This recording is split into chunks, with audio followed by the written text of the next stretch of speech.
പാലായിലെ എൻ.ഡി.എ സ്ഥാനാർത്ഥി ഷോൺ ജോർജ് പുലിയന്നൂർ ആശ്രമ എൽ.പി. സ്കൂളിലെ ബൂത്തിലെത്തി വോട്ട് ചെയ്തു. ഭാര്യ പാർവതി ഷോണിനൊപ്പമാണ് സ്ഥാനാർത്ഥി വോട്ട് ചെയ്യാനെത്തിയത്. മികച്ച ഭൂരിപക്ഷത്തോടെ വിജയം നേടുമെന്ന് ഷോൺ ജോർജ് പറഞ്ഞു.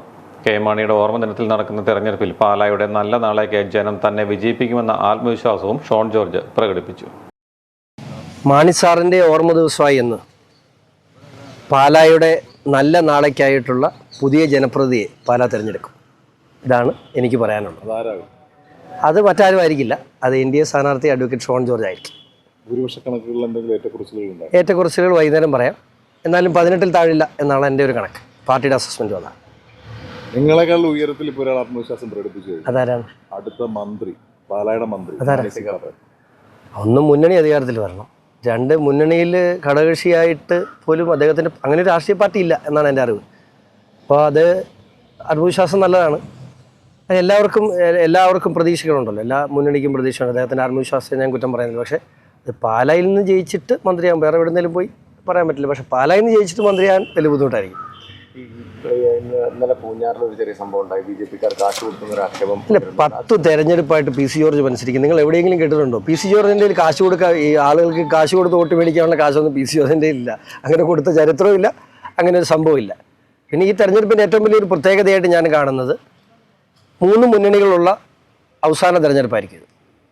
ഇനി ഒരു തെരഞ്ഞെടുപ്പിൽ കേരളത്തിൽ 2 മുന്നണികളെ ഉണ്ടാവും. അതിലൊന്ന് എൻ.ഡി.എ ആയിരിക്കും. പാർട്ടിയിൽ മീൻസ് പൊളിറ്റിക്സിലുപരി ഏത് ഇതിലാണ് കൂടുതൽ പ്രതീക്ഷ? അല്ല, ഇവിടെ ഒരു പുതിയ തലമുറ കഴിഞ്ഞ കുറേ കാലങ്ങളായി, ഒരുപക്ഷെ കേരളത്തിൽ ഏറ്റവും കൂടുതൽ മൈഗ്രേഷൻ നടന്നൊരു നിയോജകമണ്ഡലമാണ് പാല. ജീവിക്കാൻ മാർഗമില്ലാത്തത് കൊണ്ട് മാത്രമാണ് ഈ ചെറുപ്പക്കാർ വിദേശത്തോട്ട് പോകുന്നത്. ഞാൻ അതിനെ കൃത്യമായി അഡ്രസ്സ് ചെയ്തിട്ടുണ്ട്.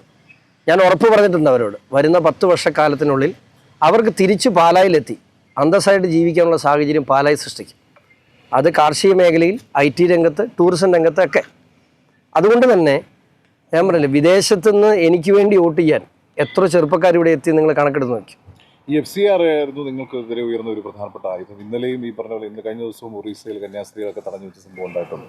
ഏതെങ്കിലും ഒരു ആശങ്ക? പക്ഷേ ഞാനൊരു കാര്യം പറയട്ടെ, ഇവിടെയൊക്കെ ഈ കഴിഞ്ഞ 2 വർഷക്കാലത്തിനുള്ളിൽ ഷോൺ ജോർജ് ഇടപെട്ട പോലെ മറ്റാരെങ്കിലും കാണിക്കാൻ കഴിയുമവർക്ക്? പത്രപ്രസ്താവന കൊടുക്കുന്നതിനപ്പുറം ഇവിടുത്തെ ക്രൈസ്തവ ന്യൂനപക്ഷങ്ങളുടെ വിഷയങ്ങളിൽ ഇടപെട്ട ഷോൺ ജോർജാണ്. അത് മാത്രമല്ല, BJP എനിക്ക് നൽകിയ വലിയ സ്വാതന്ത്ര്യമല്ലേ അതിലിട്ട് ഇടപെടാൻ കഴിഞ്ഞത്. അത് മുനമ്പം വിഷയത്തിലാകട്ടെ, ഛത്തീസ്ഗഡ് വിഷയത്തിലാകട്ടെ, പള്ളുരുത്തി വിഷയത്തിലാകട്ടെ, കളമശ്ശേരിയിലെ പ്രശ്നത്തിലാകട്ടെ, താമരശ്ശേരിയിലെ പ്രശ്നത്തിലാകട്ടെ, ഇവിടെ എല്ലാം ഷോൺ ജോർജ് ഇടപെടാൻ കഴിഞ്ഞു. ഞാനൊരു കാര്യം ചോട്ടെ, എന്തു ചെയ്തു? ഇപ്പം പറയട്ടെ, ജോസ് കെ മാണി പറയുന്നു ഭയങ്കര ക്രൈസ്തവ സ്നേഹം വിളമ്പാണ്. എന്തു ചെയ്യാൻ കഴിഞ്ഞു? അദ്ദേഹത്തിൻ്റെ ട്രാക്ക് റെക്കോർഡ്, ഒരു 20 വർഷമായുള്ള അദ്ദേഹം സജീവ രാഷ്ട്രീയത്തിൽ വന്നിട്ട് ഈ 20 വർഷത്തിനിടയിൽ എന്തു ചെയ്യാൻ കഴിഞ്ഞു? കഴിഞ്ഞ തെരഞ്ഞെടുപ്പിൽ 250 രൂപ റബ്ബർ വാഗ്ദാനം കൊടുത്തു അല്ലേ? അദ്ദേഹം പാലായി തോറ്റെങ്കിലും ഭരിക്കുന്ന മുന്നണിയുടെ നേതാവായിട്ടായിരുന്നത്. എന്തുകൊണ്ട് അതെവിടെ പോയി? പാലായിൽ മലങ്കരയിൽ നിന്നും കുടിവെള്ളം എത്തിക്കാമെന്ന് പറഞ്ഞു. ഒരു വീട്ടിൽ കുടിവെള്ളം കൊണ്ടുവരാൻ പറ്റുമോ? ഈ മീനച്ചിലാറ്റിൽ കൂടെ ഒരു തുള്ളി വെള്ളം ഒഴുക്കാൻ കഴിഞ്ഞോ? അദ്ദേഹത്തിൻ്റെ കയ്യിൽ ഇറിഗേഷൻ വകുപ്പിരിപ്പുണ്ട്. അദ്ദേഹത്തിൻ്റെ പാർട്ടിക്കാരനായ മന്ത്രിയുള്ളത്. ജലജീവൻ മിഷൻ പദ്ധതിയുടെ വികസനത്തെക്കുറിച്ച് പറയുക. ജലജീവൻ മിഷൻ പദ്ധതിയുടെ മുഴുവൻ പണവും കേന്ദ്ര സർക്കാരിൽ നിന്നും കൈപ്പറ്റി 10% വീട്ടിലെങ്കിലും ജലജീവൻ മിഷൻ പദ്ധതി നടപ്പിലാക്കാൻ കഴിയും. ഇത് അപ്പോൾ ഇവിടുത്തെ മുത്തൂരിലെ പഞ്ചായത്ത് മെമ്പർ കൂടിയാണ്. അദ്ദേഹം പറയും, എത്ര ദയനീയമായിട്ടാണ് ഇവരുടെ വകുപ്പുകൾ പരാജയപ്പെട്ടത്. പാലായുടെ എന്ത് ആത്മാർത്ഥതയാണ് ഇവർ കാണിച്ചത്? IIITയുടെ പേര് പറഞ്ഞു. ആ IIITയുടെ 1 രൂപയുടെ ബില്ല് പോലും നരേന്ദ്രമോദി സർക്കാർ വന്നതിന് ശേഷം മാറിയതാണ്.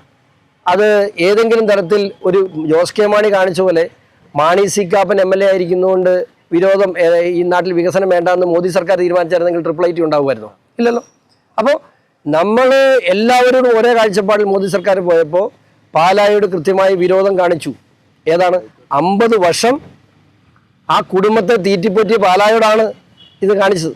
50 വർഷം KM മാണി എന്ന് പറയുന്ന രാഷ്ട്രീയ അധികാരിനെ വളർത്തിയെടുത്ത പാലായോടാണ് ഈ വിരോധം കാണിച്ചത്. മാണി സി കാപ്പൻ എന്താ ചെയ്തത്?